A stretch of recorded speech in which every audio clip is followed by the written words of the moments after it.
कि अगर आप कहते हैं कि ये ज़मीन एक्वायर कर ली गई है तो आपने रजिस्ट्री ऑफिस पर रोक क्यों नहीं लगाई? आपने रजिस्ट्री में क्यों रजिस्ट्री होने दिया? बाहर से कोई बलिया, बस्ती, देवरिया, गाजीपुर से आकर के यहाँ ज़मीन लिया, मकान बनवाया, अपनी पूरी कमाई यहाँ लगा दिया, आपको उसको कोई नोटिस देना चाहिए था? योगी सरकार को ये पता चल गया है कि जितना मकान हम गिराएंगे उतना वोट हमारा बढ़ेगा, इसलिए योगी सरकार बुलडोजर हमेशा घरों पर गिराती रह रही है। आप देख रहे हैं कितने घर बेघर हो गए, लोग रह रहे हैं। जीडीए कह रहा है कि 2006 में हमने ज़मीन एक्वायर कर ली, तो 2004 में ज़मीन एक्वायर कर ली। तो जब 2004 में एक्वायर हो गई तो ये ज़मीनें लोगों तक पहुंची कैसे? ये कागज़ लोगों तक पहुंचे कैसे? रजिस्ट्री कैसे होती है? उनको सारे लोगों को मिलकर के माननीय उच्च न्यायालय का भी दरवाज़ा खटखटाना चाहिए कि ये हमारी काश्तकारी ज़मीन है, इस पर हम मकान बनवाए हैं, ये हमारे जितनी कमाई थी सब हम लोगों ने लगा दिया है और ये बिना किसी लीगल अथॉरिटी की हमारी ज़मीन गिरा रहे हैं, इस पर रोक लगाई जाए। इसके नहीं, बुलडोजर बाबा घर गिराते वक्त किसी का असहज प्रयोग नहीं कर रहे हैं और उनको ये नहीं मालूम हो रहा है कि एक ईंटा रखने में गरीब को कितना मेहनत लगती है, खरीदने में कितना मेहनत लगती है, कमाने में कितना मेहनत लगती है। ये योगी सरकार को मालूम नहीं हो रहा है क्योंकि वो सत्ता के मद में चूर। तमाम कोर्ट में मामले चलते हुए भी देखने को मिला है कि मकान गिरा दिए जा रहे हैं, बुलडोजर पहुँच जा रहा है और ध्वस्तीकरण हो जा रहा है। पहले न्यायालय होती थी और आज न्यायालय जो है वो राजनीतिक लोगों का मुंह देख रही है। केवल एक हमारे चीफ जस्टिस हैं जो इस समय अड़े हुए हैं, वरना कोई सरकार के सामने कोई दम नहीं है जो लड़ सके। नमस्कार, बेधड़क खबर देख रहे हैं आप, मैं हूं आपके साथ शशांक। इस वक्त हम गोरखपुर के खोराबार के जमुना टोला में हैं और यहाँ पे उत्तर प्रदेश बार काउंसिल के पूर्व चेयरमैन वरिष्ठ अधिवक्ता मकसूदन तिवारी जी आए हुए हैं। तमाम यहाँ से खबरें आपने देखी होंगी कि बुलडोजर आ रहा है और लोगों का घर गिरा रहा है। अब इसमें कानूनी लड़ाई कैसे होगी, ये लड़ाई आगे कैसी बढ़ाई जाएगी, इसके लिए वरिष्ठ अधिवक्ता मकसूदन तिवारी जी आए हुए हैं। सर, आप यहाँ आए हुए हैं लोगों के बीच, क्या वजह है कि जीडीए इन लोगों की ज़मीन को कब्जा कर रहा है और क्या रास्ता है कि अपनी ज़मीन बचा सकें? देखिए, यहाँ की जो परिस्थितियाँ दिखाई दे रही हैं, उन परिस्थितियों में जीडीए जो है अपना कार्रवाई करेगी जब तक वो विरोध नहीं देखेगी।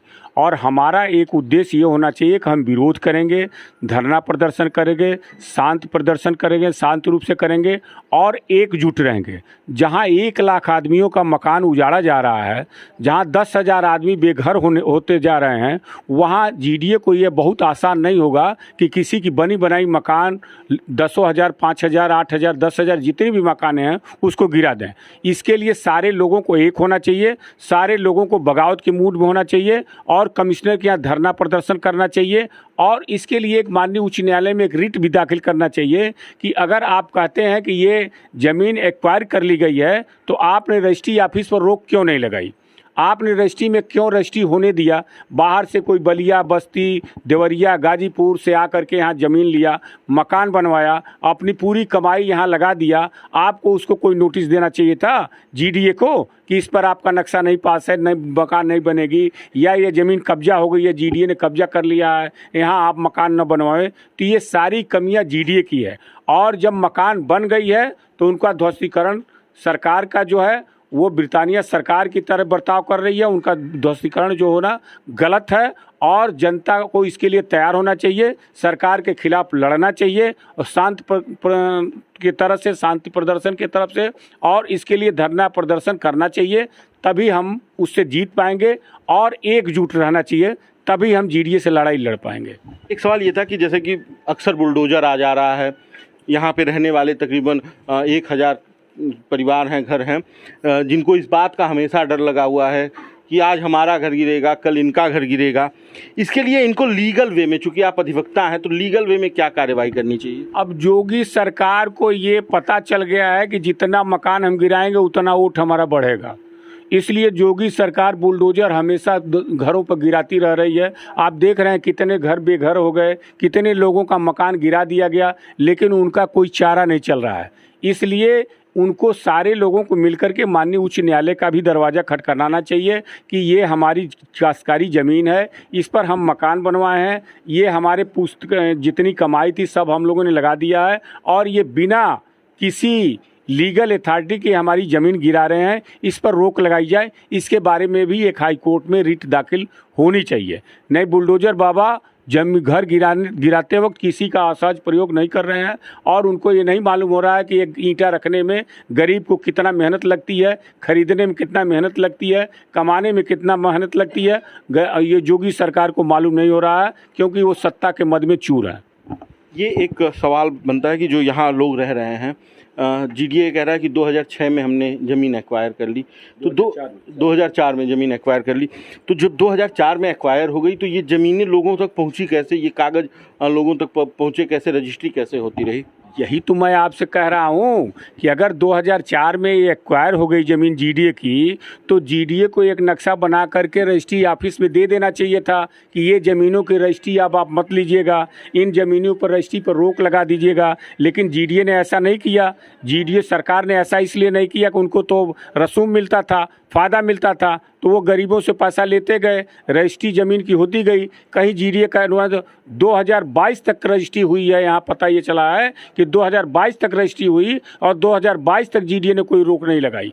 अब जीडीए कह रही है मकान हम गिरा देंगे, मनमानी। मतलब जो जैसा चाहे करे, कोई कानून है नहीं, कानून नहीं है, अंधेर मची हुई है। केवल ये है कि हमारी लाठी उसी की, जिसकी भैंस उसकी लाठी।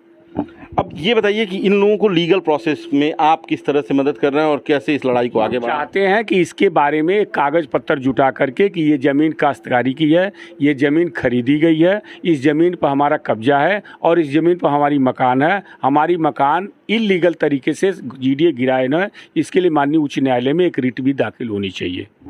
तमाम कोर्ट में मामले चलते हुए भी देखने को मिला है कि मकान गिरा दिए जा रहे हैं, बुलडोजर पहुंच जा रहा है और ध्वस्तीकरण हो जा रहा है। न्यायालय का भी सम्मान अब प्रशासन और शासन में नहीं रह गया है। इसका यहाँ पर कितना असर है? देखिए, पहले से और अब में बड़ा अंतर हो गया है। पहले न्यायालय होती थी और आज न्यायालय जो है वो राजनीतिक लोगों का मुंह देख रही है। केवल एक हमारे चीफ जस्टिस हैं जो इस समय अड़े हुए हैं, वरना कोई सरकार के सामने कोई दम नहीं है जो लड़ सके। तो इसलिए, लेकिन हम उसको छोड़ेंगे नहीं। हमारा जो लीगल राइट है उसको करना चाहिए और उसको करते रहना चाहिए। क्या होगा क्या नहीं होगा ये भविष्य की बात है।